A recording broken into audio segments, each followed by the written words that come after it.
Welcome, whiskey lovers. So today I thought we'll talk about the different types of whiskey glasses that you can drink whiskey with. There are many types of whiskey glasses out there, from the normal to the fantastic. So let's look at the 6 most common types of glasses used. First off, the tumbler, the rocks glass, the lowball, the old-fashioned. It's the most common glass used for whiskey. Go to any pub, and this is how they'll serve you whiskey. The shape is perfect for scooping ice and for muddling cocktail ingredients, like an old-fashioned. However, its wide rim doesn't really concentrate the aroma of the whiskey, and it's not great for nosing.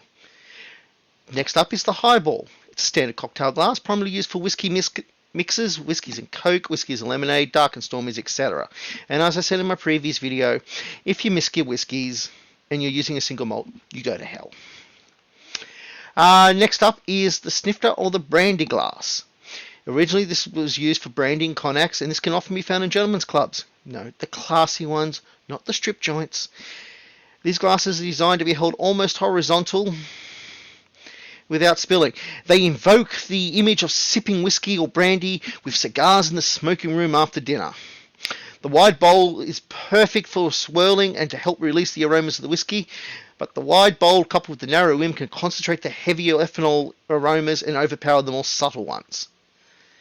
Next up is the docks glass.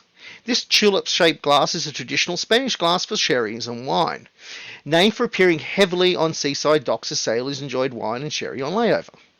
Like the sniffer, it has a bulbous bottom with a narrow rim that channels the aroma and has the same drawback, but the stem makes for great swelling, and it keeps your hands away from the glass so you don't smell your hand as you're smelling your whiskey. Probably a problem for the Spanish sailors because of all the fish. Now, this little weird contraption is a neat glass, neat being an acronym for Naturally Engineered Aroma Technology. The bulbous bottom, tapering up in the middle, channels the aromas, but the wide brim lip releases the ethanol, so it's easy to smell the small subtle aromas.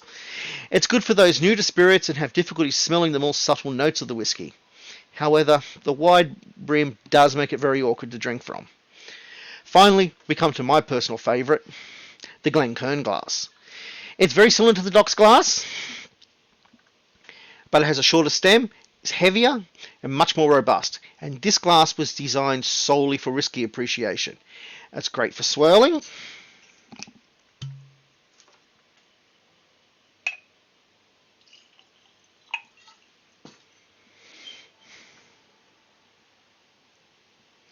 which releases those aromas. Oh yeah. And it looks classy. Now, there are many other types of glasses out there, but they all tend to be variations on these 6 designs. You'll get your sideways tumblers, you'll get your 90-degree angle ones, your futuristic ones. I've seen cognac glasses that pivot on a horizontal thing, but they're all variations on these 6 designs. So until next week, Salute.